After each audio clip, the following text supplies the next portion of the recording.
this fantastic formal, very protocolary, 4-hour speech that I'm not Since I will not be doing that, I would rather speak from the heart.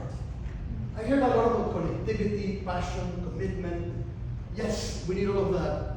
And in terms of connectivity, this is one of the reasons I'm here. Panama connects the world with our canal. 14,000 ships go through in a good year. With climate change, in a bad year, drought, we lose $1 billion like we did a year and a half ago, and only 11,000 go through. We need to make sure we have enough water, and that watershed, as a matter of fact, also protects extraordinary biodiversity.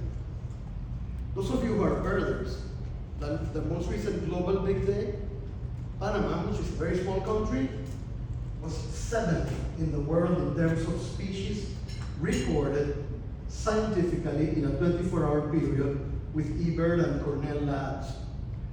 We were the 7th in the world, but we were the 1st in the world in regards of species, 771, to our population and to our land mass.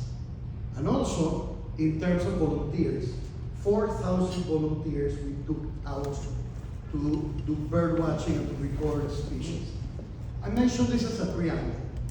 10,000 species of plants and trees, 1,250 of which are endemic, magnificent population of birds, over 1,000 species, more than any other country north of us, a bigger proportion of mangroves to coastline than any other country, and all of this in a magnificent isthmus where the biotas of North and South America come together.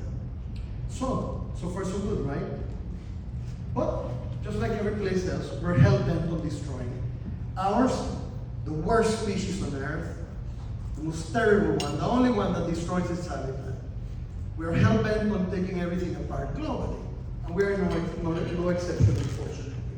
So we have the usual: deforestation, pollution of our water, our rivers, our streams, loss of mangrove, coastal erosion, loss of biodiversity, marine resources in peril. What have we done? In 14 months, we decided that we wanted to tackle 2 things.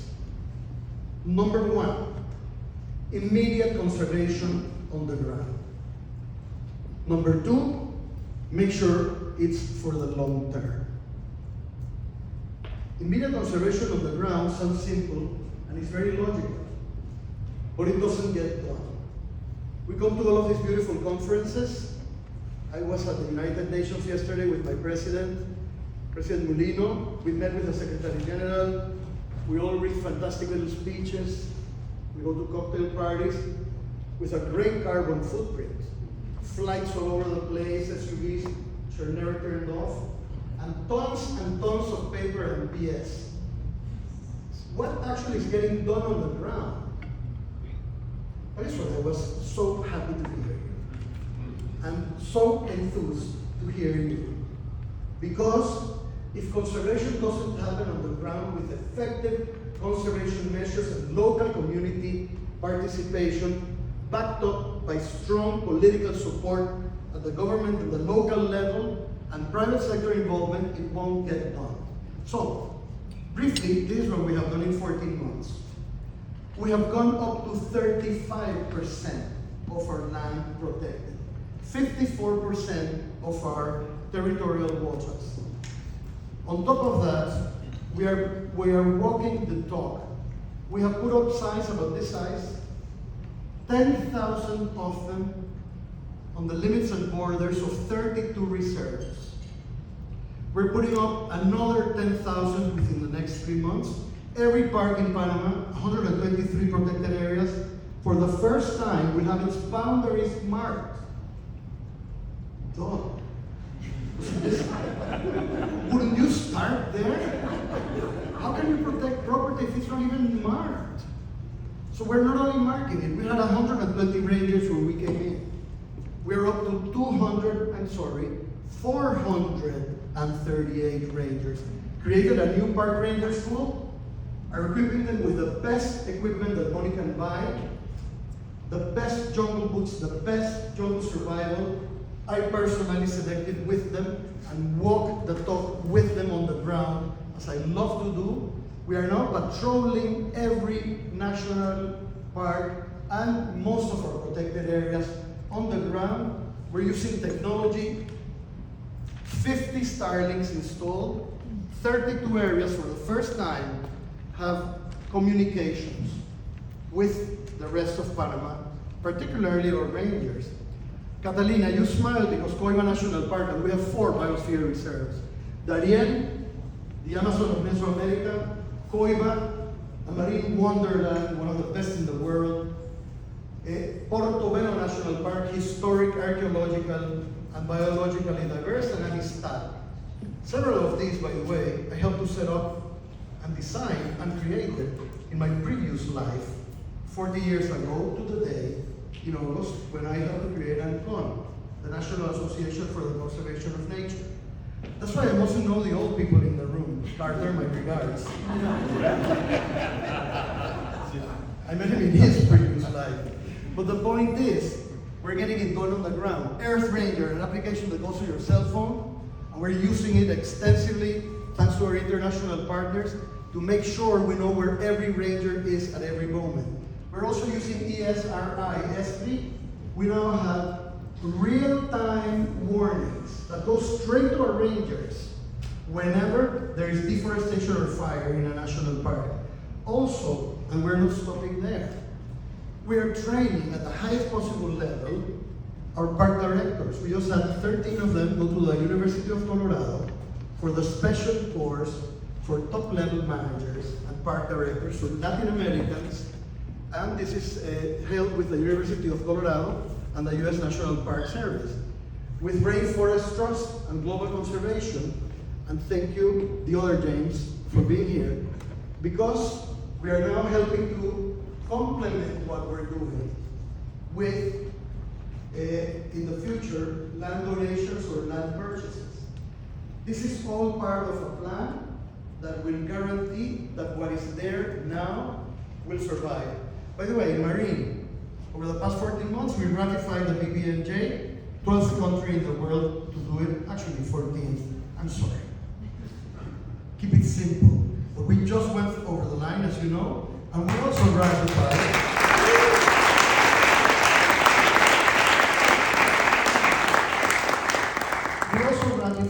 the Global Fisheries Open Sea No Subsidies, Marrakesh Treaty, which also went over the line.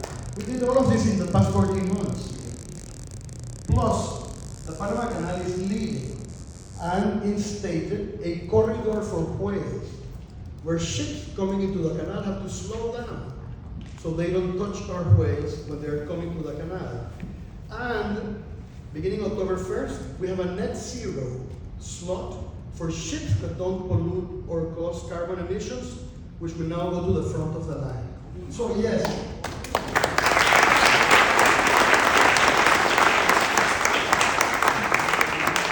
so we're walking the talk very aggressively. We're bringing up to date all of our administration and management plans for our reserves. Local community involvement is at an all-time high. We're working very closely with these communities to make sure that parks are a source of prosperity forever. And we're starting to bring up the figures of our visitors. But, okay, we're getting it done now in the short term with our limited resources. But what happens tomorrow and the day after, or the day after, or after that? We need PFP. Everyone, and we need it globally. And that is why we're working with you, and we're working also with the Nature Conservancy, and we are working with all of the Enduring Earth partners. And Christian has been a tremendous help. He's kind of Panamanian because he was at Strive for many years. And we have decided to adopt him now. No interest, of course, it's just doing it out of the goodness of our little hearts. But he knows Panama very well and knows what our biodiversity is, so we don't have to spend time explaining it. We know what we have to do. We need to do all of what we're doing already, protect everything now, immediately, but we also need to make sure that it's protected forever. So, with our nature pledge, we're also as blue and green global leaders proposing at this General Assembly that future COPs are negotiated together. Biodiversity, climate, and land restoration, so that we don't have those ridiculous carbon footprints and ridiculous meetings of 30 and 40,000 people will never be able to agree on anything and are not getting it done on time. And we bring it down to streamlined processes. This is our proposal, that we can get results from now. We're doing that on the policy side, and we're working very hard globally at the COPs to achieve this. Matter of fact, this is the first time ever that the three COPs will be held in one country, in Panama, in 1 year. And we have been doing this, a pre-COP for climate, we're doing a pre-COP for biodiversity, and finally at the end of the year, a pre-COP for land restoration. We're doing that on the policy side. We are creating, to make sure all of this stands the test of time, the Fondo Panamá Natural. The idea, we will create a permanent cash stream to be administered in a totally transparent manner. We're keeping it away from the greedy little hands of our politicians. I'm an ex-politician, former politician. And we're going to make sure that we lock it up in trust funds that with total transparency and KPIs, make sure the money goes to effective conservation programs on the ground, such as the ones I mentioned, forever, involving local NGOs and also involving local communities. That's what we're doing now, and we're launching this new fund with you and with Enduring Earth over the course of the next few months.